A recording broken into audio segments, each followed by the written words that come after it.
This is a Fox News alert. Welcome to Hannity. I'm Janine Pirro in Tonight for Sean. A Houston area chemical plant explodes into flames yet again in Texas as the rescue efforts and recovery operations continue 1 week after Hurricane Harvey first slammed into the Lone Star State. And the mayor of Houston is issuing a warning to residents who live near overflowing reservoirs. They could see flooding for the next 10 to 15 days. Plus, the president and first lady will travel to Texas and Louisiana tomorrow to visit hurricane victims. Here's what President Trump said earlier today in the Oval Office. The people of Texas and Louisiana were hit very hard by a historic flood. In their response, they have taught us all a lesson, a very, very powerful lesson. There was no outbreak in crime. There was an outbreak of compassion only, real, beautiful, strong compassion. And they've really inspired us as a nation. To be honest, they've inspired the world because the world is watching. Also tonight, President Trump has requested nearly $8 billion in initial federal aid for Hurricane Harvey recovery. On the ground tonight in Orange, Texas, is Steve Harrigan. Steve? Judge, 37,000 houses across Texas are like this one behind me. 3 to 4 feet of flooding here, but some of those houses are actually completely underwater. We have seen wave after wave of volunteer rescues in this area. The first rescues were pulling out people who decided to stay inside their houses, but when the floodwaters got too high, they came out. Then we saw a lot of pets rescued, dogs and cats mainly, and now we are seeing volunteers go back in for precious possessions, the one thing someone wanted for their house. For one woman, it was a flag. This is my dad's flag, and he passed 2 years ago, and he was a World War II vet. Means a lot to you. Means a lot. We're afraid we're going to lose it. We're losing everything else, but they got this for us. That woman said through her tears she wanted one thing from her house, the flag, the World War II flag that adorned her father's casket. Volunteer rescuers went back in and got it. She said, we're losing everything, but we haven't lost that flag. It might take her 2 weeks for the water to go down enough for her to return to her house and assess the damage. Judge, back to you. Thanks, Steve. And Rick Leventhal is also on the ground tonight in Vidor, Texas. Rick? And Judge, the power is out for most of Vidor, and a curfew is in effect from 7 p.m. until 7 a.m., so very little activity on the streets. But as I say that, 2 very large high-water vehicles are rolling by me. These are some of the vehicles that have been involved in the rescue efforts here in this part of southeastern Texas, which has seen more water than it has ever seen in this town's history. The Natchez River crested previously at 13 feet. That was a record, and today it crested at 21 feet. The police chief here told me there was no way they could have seen this coming, and in fact, no one did. And tonight there are still some rescue operations going on, as we've seen with these trucks going by. Earlier today, it was a wild scene on Main Street as we drove into town and through town, through flooded areas to dry areas, back through floodwaters again, and over dry areas and back to more flooded areas. So people deeper into this town are isolated. They're surrounded by water, and boats can't just get to them. The boats have to be towed by high water vehicles through the dry areas to get to the flooded areas so that they can load those people up and get them out. They're using all sorts of equipment, including monster trucks and airboats. Pretty much anything and everything with wheels and high clearance is being brought in here to try and bring people out. A high water vehicle today that was driven by the Harrison County Fire Department. We had a family of 6 adults. They brought 6 dogs out with them and a couple of cats as well. The National Guard is among the many agencies helping out here tonight, Judge. We saw them earlier today on Highway I-10, which in this part of Texas is still closed to traffic because there are still floodwaters blocking some parts of that interstate. But these high water trucks are able to get across that highway, get into parts of Texas like this one, where the floodwaters are pretty dramatic, and try to get some of these folks out. The sheriff told me they evacuated at least 1,200 to 1,500 people from this town alone over the last few days, and some people still need to get out tonight, Judge. All right, Rick, thanks so much. And after the devastation caused by Hurricane Harvey, there's growing concern tonight over Hurricane Irma that could be headed for the East Coast. Rick Reitmuth is in the Fox News Weather Center with more. Rick, talk to us. Janine, yeah, there's a storm out there. I'll tell you about that in a second. We still have Harvey, though. Not a name anymore, but this is the moisture from it, bringing flooding across the Ohio Valley today. Numerous tornadoes again. Tomorrow, we still have this moisture in place. The good news is the areas that saw the worst of the weather, obviously Houston or say Texas and Louisiana, over the next number of days, no real significant rainfall there to exacerbate any of the flooding. It is going to be hot, though, so that heat and humidity is a problem. All right, we are headed toward the peak of hurricane season. 10 more days, and we're at the climatological, the statistical peak of the hurricane season. This is when we expect to see most of the activity. And right on cue, a really strong storm out here in the Atlantic, strong for being this far out in the Atlantic. Usually we don't see this. It's Category 3 hurricane. So when you have something like that, obviously it wakes you up and it makes you pay attention. Usually when you have a strong storm out there, it deflects off towards the north. Let's hope that happens. In the short term, it's not going to. It's going to continue to pull to the west. Areas of the Lesser Antilles certainly need to watch us, maybe by around Wednesday. I would say Puerto Rico certainly needs to keep an eye on this. Eventually in towards the Bahamas. We expect to see this move in that direction. Eventually it also moves across much warmer water. We have a Category 3 storm here, not across that much warm water. It gets much warmer if the storm gets here in towards the Bahamas. That's a concern. Most of our models bring us into that area. I will tell you, there is an incredible amount of spread about what the different computer models show this storm is going to do. This is a model we like. The latest run of it gets it very close here to the East Coast. I will tell you, we don't even pay attention to that at this point because other models have been all over the place. And this model, from one model run to the next model run, it's been going all over the place. The point is, Janine, we have no real handle on this. We're about 10 to 12 days away from an East Coast impact. We have lots of time to watch it, so we'll keep people posted. But if anybody tells you they know where this storm is going, they don't. We don't at this point. All right, Rick, thanks so much. You bet. And joining us now with more on the health hazards associated with flooding in Texas is Fox News medical correspondent, Dr. Mark Siegel. All right, doctor, initially, we think of the floods as outing mosquitoes. And so Hurricane Harvey could ignite, though, a surge in mosquitoes once the water is capable then of spreading more of these mosquitoes in the Zika virus. Talk to us about that and talk to us about the mold. You're absolutely right there. 37,000 houses underwater right now, according to Steve Harrigan, but the water is going to recede. And you know what you're left with? You're left with still water, breeding grounds for mosquitoes, debris, which mosquitoes love. So in this area of the country, you actually see the kind of mosquito that carries the Zika virus. Now, Judge, Zika doesn't make you very sick. 80% of the time, you don't even know you have it.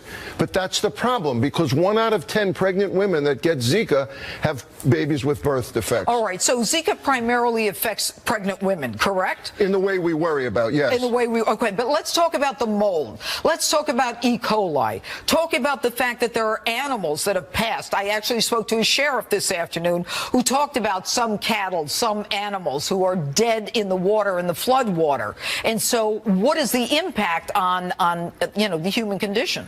Well, Judge, they get trapped in the water, and it's very tragic, and we've been showing it. But then, unfortunately, you get more and more bacteria in the water, bacteria that's in their intestines. That bacteria can make you sick. If it even touches you, if you touch your eyes, you can get conjunctivitis, you can get skin infections, you can get bacterial infections in your gut, you can become dehydrated. Huge problem that's going to follow now in the days to come. Then you asked about mold. You know what happens when the waters really recede? You get black mold in the buildings, and you know what that does? That causes a tremendous amount of increased asthma and allergies, and that's what we're going to see for months to come after this. And the problem, of course, is getting clean, fresh water to people in Texas, and now this is all exacerbated by a chemical plant fire. What impact does that have on the surrounding area? Well, I'm really worried about that because the sulfur dioxide specifically in there, if it spreads through the air, can give you irritated eyes, nose, throat, and gets into your lungs. You can get fluid in your lungs. I'm worried about the chemicals.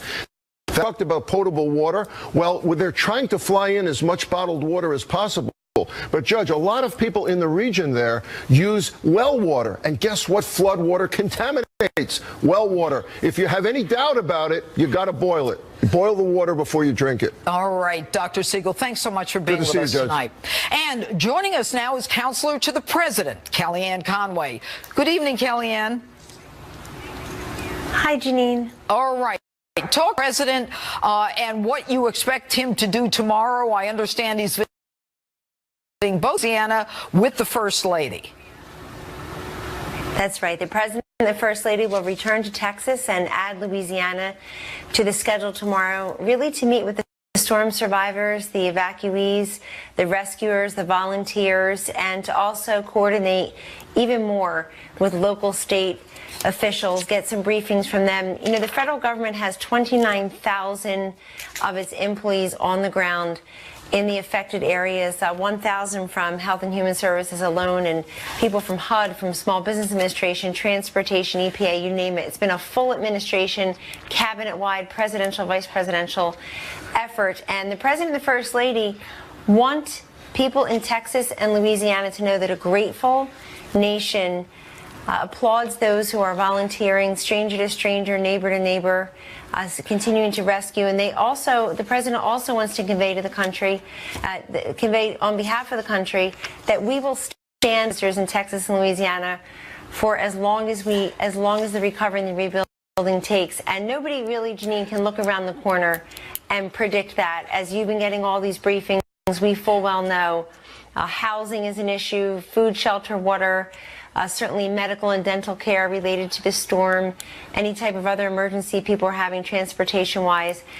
We know that their property, their personal effects, and worse, their loved ones. Well, but we stand with them, and the President will continue to coordinate. I mean, we're so impressed with the governors, with the local and state officials, with the volunteers, everything that's happened, really administration-wise. FEMA, DHS, they've just been incredible. Well, they have been, and I know. I was in a flood. My family, we lost. Our house was condemned years ago in Hurricane Agnes, and you don't realize how important government assistance is for things as simple as clothing, because you've lost everything, and food.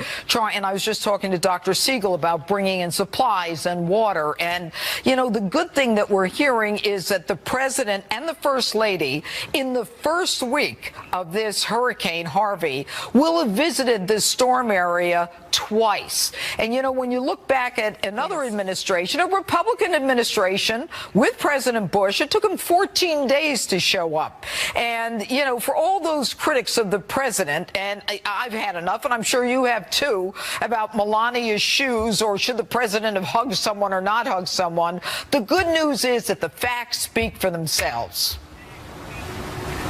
The country should see what is in their hearts and not what's on their feet. And most people can cut through that peevish pettiness. And that all aside, the Trumps also have donated $1 million, and they're encouraging everyone else who feels like they can help in any way. Whether you are on the ground helping those who are affected, you can donate some money, donate blood. Help get people the information they need. I think that's one of the greatest resources that the media can provide right now, is connecting people with the information they need, how to access disaster relief, how to access transportation, fresh water, as you're saying. This is something you can do no matter where you are across the country. And the White House continues to also be a great resource in connecting people with websites and links with 1-800 numbers if you have access to a working telephone. But again, the President today, even just today, declaring calling for Sunday to be a national day of prayer, really in honor of those, in memory of those who have lost their lives, in honor of those who are rebuilding their lives now, and all those who have been part of the rescue and recovery efforts as well, and continue to be part of the recovery, rebuilding, relief efforts. He also today got a briefing from the American Red Cross, from the Southern Baptist think disaster relief folks and certainly Salvation Army, thanking them, but also hearing from them. I mean, that's the important part here. Okay. A leader is also a great listener. Because I'm running and the up president against has been listening this week. I'm running up against a break, but I think that one of the overarching themes here is that we're seeing people come together. We're seeing the president actually on the ground, and we're seeing people in Texas, and I know a lot of people in Texas coming together, not saying, help me, poor me, I can't help myself, but they're out there doing it, getting it done, moving back into their homes, accessing and helping each other, black and white, young and old. And it really is a positive story about this country, starting at the top and where we're going to come out as it relates to this administration. You're looking at the best of America right in front of our eyes, and we applaud everyone. Nobody cares what their politics are. Right. If they supported the president last election, if they're even registered to vote, we're there to help each other. And this is the president on November 9th, Janine, right after he was declared the victor. He said, I will be the president of all Americans, including those who do not support me. And this is the latest proof of that. I will tell you, 2 days on the job as campaign manager, he and Governor Pence went to a year ago. President Obama was in Martha's Vineyard. Hillary Clinton did not go down to Baton Rouge. They went down there and they helped people. We all saw the images of coffins floating away and people in need. Mr. Trump and Governor Pence went down there to Baton Rouge, and they did it again this week. He knows he's got the capacity to help people. He does it. Kellyanne, thanks so much for being with us tonight. And thanks for having me, Judge. All right. And coming up, the mainstream media continues to politicize the Hurricane Harvey tragedy in an attempt to smear President Trump. Dr. Robert Jeffress and Corey Lewandowski are here next. Plus, the commander-in-chief is ripping James Comey over a new report that suggests the former FBI director actually drafted a statement clearing Hillary Clinton of charges before the Bureau even finished its investigation into her server scandal. Stay with us.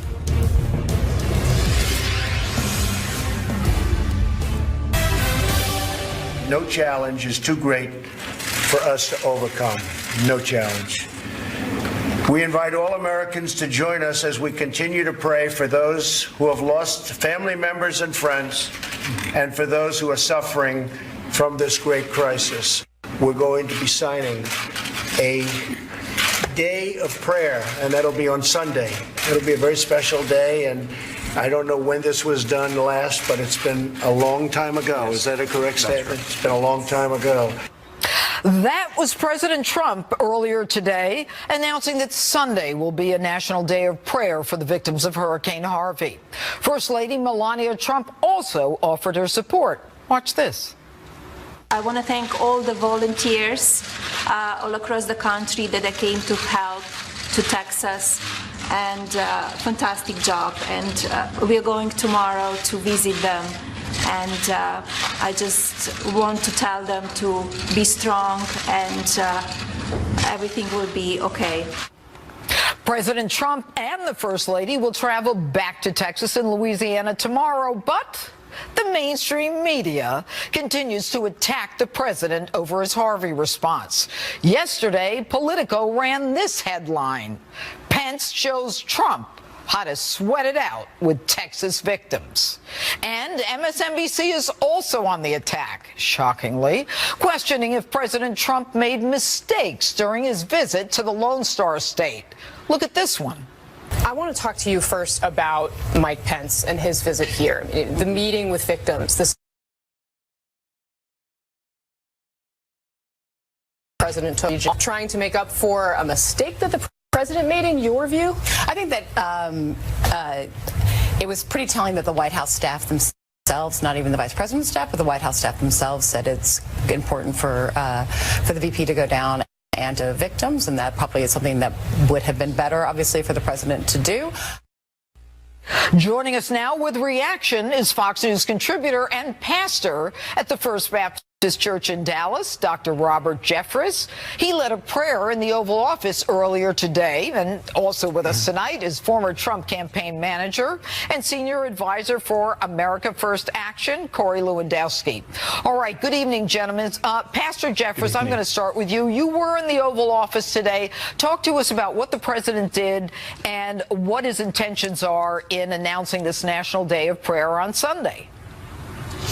Well, Judge, I was honored to stand next to the president when he issued this proclamation calling for a day of prayer Sunday. This was completely his idea, and I'm grateful we have a president who believes in the power of prayer. And even though he's the most powerful person in the world, he is not too proud to bow his head in the Oval Office and ask God for help. That should encourage every American, and this is just one reason people of faith absolutely love this president. Well, they love him. They elected him, and he is following through on his promises. Yes. But you know, Corey, one of the things that I read was the Pence the headline Pence shows Trump how to sweat it out with Texas victims, and was Pence sent there to overcome the mistake that the president made? I mean, the response by this administration has been excellent. Twice with the First Lady in the first week, looking for $8 billion. What is wrong with the left?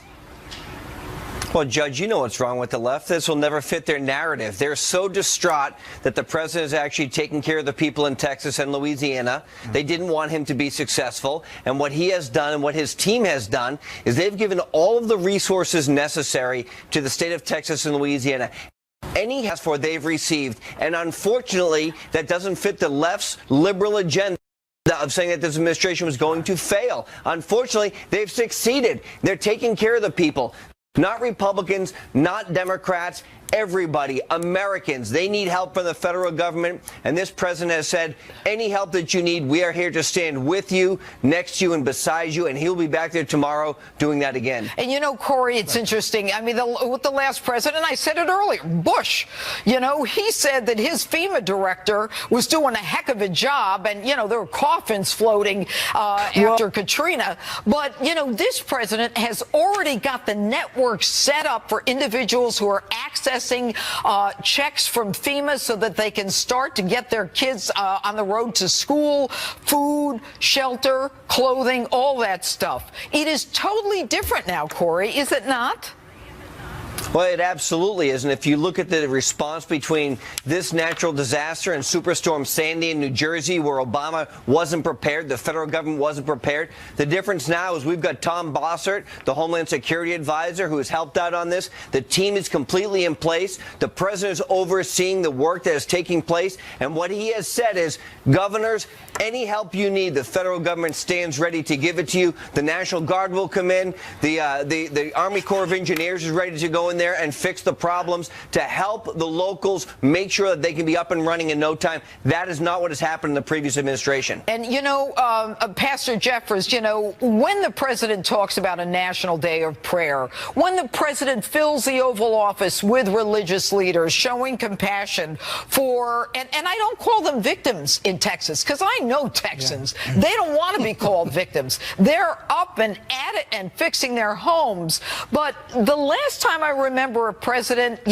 was him saying, you Christians get off your high horse. Yes. This is a president bringing people together, and Americans are showing how great and generous and charitable they are. Correct? It's absolutely correct, Judge. And let me say, as a Texan, I can say this. Texans are absolutely thrilled with this president's and this administration's response to this catastrophe. And I had the privilege today of spending quite a bit of time in the Oval Office with the president, vice president, General Kelly, Jared Kushner, and I saw men who were overwhelmed with compassion for these storm victims, but they were also focused on bringing real help. I wish every American could see and hear what I heard today. Every American would have great confidence in this president and the tremendous team he's put together. All right. Corey Lewandowski, Pastor Jeffress, thanks so much for being with us tonight.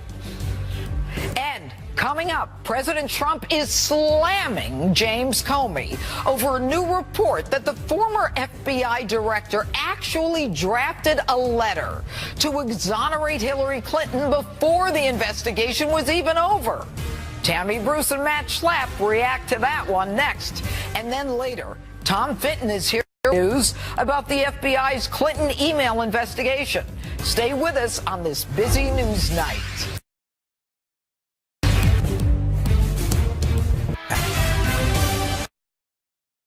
Back to Hannity. Yesterday, we first learned the shocking new revelations from Senators Grassley and Graham, who uncovered evidence that former FBI Director James Comey actually drafted a statement clearing Hillary Clinton investigation into her email server. Earlier today, President Trump responded on Twitter writing, quote, "Wow, looks like James Comey exonerated Hillary Clinton long before the investigation was over," and so much more. A rigged system. Joining us now with reaction is Fox News contributor Tammy Bruce and American Conservative Union Chairman Matt Schlapp. All right, guys, I have to tell you, I am furious. The idea of an FBI director making a conclusion before 17 witnesses, including the target herself, are spoken to is the height of corruption, hypocrisy, and the unequal justice system in America. Tammy, am I wrong? I think you've said it perfectly there. And what this says, there's a lot of layers in this when it comes to the nature of the law and the trouble that Comey could be in. But the biggest issue is what it says to the American people, that the underlying theme of the Trump campaign, that the system is rigged, that things are not fair, that a certain a political class and media class have a different set of rules for them than they have for you. Of course, in the campaign, this was highlighted by Hillary Clinton, Benghazi, the server, but now we know, and we see, it appears, it's alleged, as we can tell, that the FBI director himself was not only perhaps protecting Hillary, but then it gives more of an impact to President Trump's allegation that, in fact, Comey was even operating against him, not saying publicly that he was innocent, or at least not under investigation. It allows you to look back at yes, things exactly, that you're looking at a political maneuver that, in fact, gives credence to President Trump's criticisms and concerns, and that, of course, now that he was perfectly correct in firing him as well. All right, Matt, let me ask you this. You know, Mueller is a buddy of Jim Comey's, and Mueller's investigation centers on a truth-telling contest between Comey and the President of the United States. Given the fact that they're pals dating back to the John Ashcroft hospital days, and what we're learning about Comey, that it's quite possible he actually perjured himself in front of Congress by lying under oath, saying he didn't make a decision until after the investigation. Doesn't this shed a whole cloud now on Mueller's investigation? Yeah, I definitely think there are so many questions here on the other side. We have spent all this time with all of these kind of crazy charges about Donald Trump, but it's important that we get to the center of who Jim Comey is and what his public service has been like. I served with him in the Bush administration, and I was told by everybody, oh, this is a very strong Republican who supported George Bush. When I did the background on Jim Comey, what I learned is his politics are the politics of what's good for Jim Comey. And what we're also learning about is this man who views himself as kind of like the Boy Scout of ethics, is that really when you look at his statements all around this Hillary Clinton controversy, there's all types of deception. And here's what bothers me the most, Judge. You're the lawyer. I'm not. No grand jury, no subpoenas. Hillary Clinton's never put under oath. He clearly got either an indication from the White House or in his own mind that Hillary Clinton should basically get a pardon without really an investigation. And to me, that is so disgusting because there is no question she broke laws. Well, there's no question she broke laws, but and just so you know, I want to be really clear on one thing, Matt. You don't have to put her under oath. She lies to an FBI agent like Martha Stewart. But don't you think she should be, though? Jail. But shouldn't she be put under oath? They generally don't do it, just as a matter of policy. That's not the point. She lied, but they didn't do anything anyway. All right, Tammy. Yes, ma'am. Now, there's this guy, Benjamin Wittes. Yes. He says this is his response to Comey's drafting this letter. This may come as a shock to Grassley, Graham, and Trump, but judges sometimes do a memo draft about an opinion before oral argument. Let me tell you something, Benjamin Witness. I don't know who you are, but I've been a judge and you're wrong, and I've been a prosecutor, you're wrong again. You don't waste your time drafting memos acquitting someone before you've heard the facts. Yeah, but look, this tells you everything you need to. He's a confidant of Comey, by the way. We know Jim Comey uses his friends to send messages to the media that he doesn't want to do. He is a small cottage industry defending Jim Comey these days. He's with the Brookings Institution, and he comes out and says that this is normal. You draft this memo for just in case something happens. Well, the question then becomes that if you're going to do this exonerating her, why wasn't there a memo for the other side? That if you were going to have to recommend an indictment of a woman running for president, I think he didn't seem to need to do that. But that speaks to the fact that this is the direction that he was going, that in fact it was a decision ahead of time. You know, Matt, the fact that they didn't even impanel a grand jury tells me he had no intention of conducting a real investigation. Now, should he be charged with perjury based on the unequivocal answer when he was asked, did you make a decision before or after you heard Hillary's testimony? He said after. It was unequivocal. Criminal investigation, should Sessions get involved? I absolutely think so. I think there's another issue here, too. Not just what Jim Comey said under oath in front of the Senate and to Richard Burr and to others, but also you have this question about these leaks. He told Congress he couldn't give it information when it asked, but he could give his friend the information who then leaked it to favorable people in the press. This is disgusting. This is cronyism, and the American people have really had enough of all of this. Anyway, gotta go. We're out of time. Guys, that was a great discussion. Coming up, more breaking news about the Clinton email scandal. A federal judge is now ordering the FBI to release more information about its investigation. Tom Fitton joins us next. Plus, new documents show that the FBI and DHS have been warning states and cities about the rise of Antifa violence for over a year. But did you hear about it? Stay with us.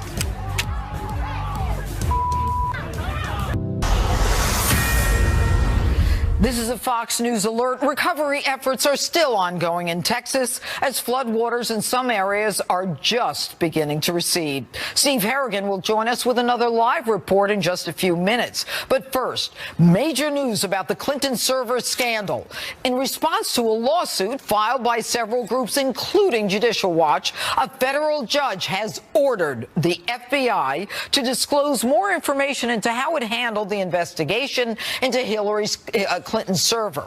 Joining us now to explain more is the president of Judicial Watch, Tom Fitton. All right, Tom, first of all, I think America owes you a thank you for all that you've done in your persistence, because had you not been persistent, along with people like Jay Sekulow, I don't know whether or not any of this stuff would have come out. But the latest is that a federal judge has said the FBI has to disclose information about the investigation that they didn't want to disclose. And why don't you just tell us specifically what that information is? Well, just to take a step back, we're trying to get the State Department to work with the Justice Department under law, the Federal Records Act, to go and get Mrs. Clinton's emails and take action. And they're trying to persuade the judge that there's nothing else to do. And they filed this secret document from the FBI describing what they've done. And the judge says, you can't keep this secret, and I'm going to release it. And it's going to describe what the FBI has done to date, including efforts to try to get the classified info, subpoena her internet providers and things like that. Okay. So it's a good ruling in the sense that it forces the FBI to put some more cards on the table. But the problem, Judge, is that we're battling the State Department and Justice Department, not during the Obama administration, but right now, over this ridiculous issue of just trying to get information about Mrs. Clinton. Who went before the federal judge and said, we don't want to hand out any information about the FBI's investigation into Hillary's server? The Justice Department or the State Department? Oh, the State Department's the defendant, and they're represented by Justice Department lawyers. Okay. So you have a twofer on the deep state here. Okay, and that's where I'm going. We're talking about the deep state here. We've got a federal judge saying you're both wrong, Justice Department and State Department, but we've got Jeff Sessions and we've got Rex Tillerson who are in charge of those departments. And I would suspect, Tom, that when I was a DA myself, they don't go into court without talking to me about major cases. So what am I missing here? Is it the deep state or is it Sessions and Tillerson? Who is objecting to this? Well, the deep state is a big issue. I mean, if left to operate on its own, it's going to object, it's going to obstruct, it's going to protect Hillary Clinton and the Obama administration. And that's why the head of the agencies, like Secretary Tillerson and the Attorney General or his designees, need to get these bureaucrats under control and start releasing this information. You know, I'm pretty sure that President Trump doesn't want to be spending taxpayer resources defending Hillary Clinton. We're trying to get the emails she deleted, Judge, and we're facing a fight from the Trump administration's appointees and agencies. It's something that is so frustrating. It's one thing to face this during the Obama administration. But now it is. Oh, boy. All right. Well, Tom, thanks for all the work you're doing, and thank goodness for this judge. And coming up, Steve Harrigan joins us live with an update on the recovery efforts in Texas. Plus, newly obtained documents show that the FBI and DHS have been warning state and local officials about the rise of Antifa violence for over a year. But I haven't heard about it. Stay with us. It's like nothing you've seen. This is a Fox News alert. Floodwaters still remain in many Texas communities hit hard by Hurricane Harvey. Joining me now on the ground in Orange, Texas, is Steve Harrigan. Judge, the floodwater here is still rising. All day we've been seeing people try and pull what they can save out of their flooded houses, couches, carpets, even drywall. They put it out in the sun and hope to save it. It's a tough process physically and emotionally. We talked to one retired man who thinks he may not be up for the challenge. All of this here is from our house. Any furniture that it touches, it ruins, it destroys. So that's it. How's your attitude? How's your spirit after this? Stunned, but I'll be all right. We're going to be good. This is our second time in 9 years, so my wife and I are both retired, so we're leaving. We're calling it quits. So we're out of here. Higher ground? Higher ground, yes, sir. Some people still don't even know yet how bad they have it. It could be weeks before the water recedes enough for them to reach their houses. Judge, back to you. All right, Steve, thank you. And also tonight, damning new information about Antifa. Fox News is reporting, quote, in previously unreported documents dating back to April 2016 and viewed by Fox News, the FBI and Department of Homeland Security wrote that, quote, anarchist, extremist, and Antifa groups were the primary instigators of violence at public rallies. Joining us now with a reaction is Fox News contributor DeRoy Murdoch and Democratic pollster and Fox News contributor Doug Schoen. All right, DeRoy, you know, what's interesting is that for decades we've been hearing about, you know, the alt-right, the most likely to be the instigators of violence, and yet now we hear the FBI, Homeland Security have been talking about Antifa, talking about them using weapon shields, beating, Molotov cocktails, fires, smashing, and I haven't heard about this. Have you? Not much until recently, but these people have been very active. I mean, you go back to the campaign of last year, you had Trump supporters wearing hats that said, "Make America Great Again." We're getting beaten over their heads. They lit up a limousine during inauguration, and that was ablaze. That happened to be owned by a Muslim, interestingly enough. And I think this report, and also the report about the Antifa guys on the way to Charlottesville that was given to the Virginia government, this completely vindicates what Donald Trump said, that both sides were to blame in Charlottesville. You had neo-Nazis on one side, neo-communists on the other. It was perfectly appropriate to condemn both sides, and both sides were responsible for the violence down there. Doug, doesn't DeRoy make a good point, and that is that these reports seem to actually bolster President Trump's insistence that extremists on the left bear some blame for clashes that are occurring in our society now?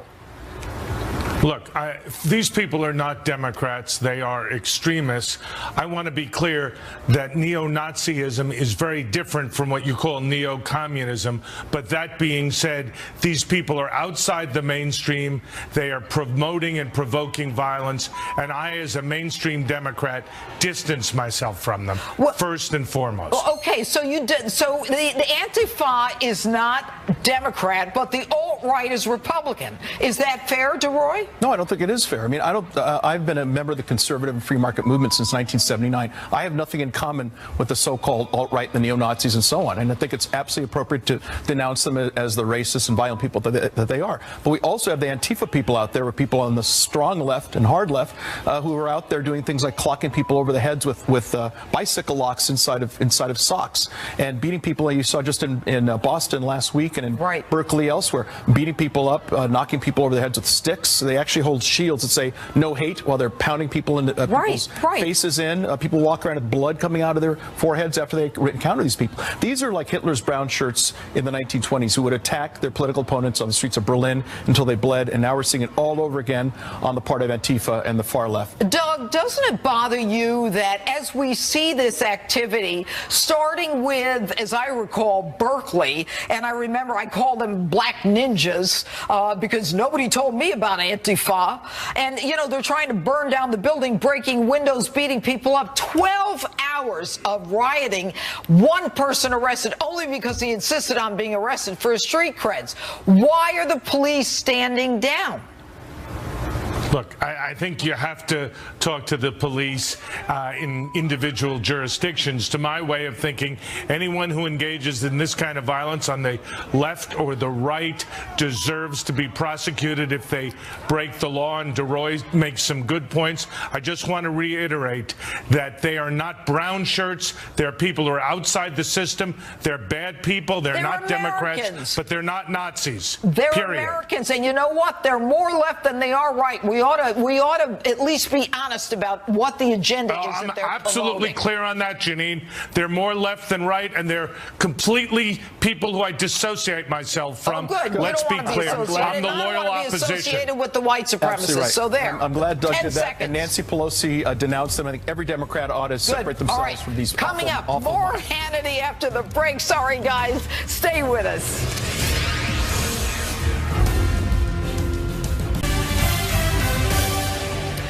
Welcome back to Hannity. Unfortunately, that's all the time we have left this evening, but be sure to tune in tomorrow night at 9 p.m. for Justice with me. We'll have Texas Attorney General Ken Paxton and Galveston County Sheriff Henry Treshesset on to discuss President Trump's visit. Thanks for being with us. Have a terrific night.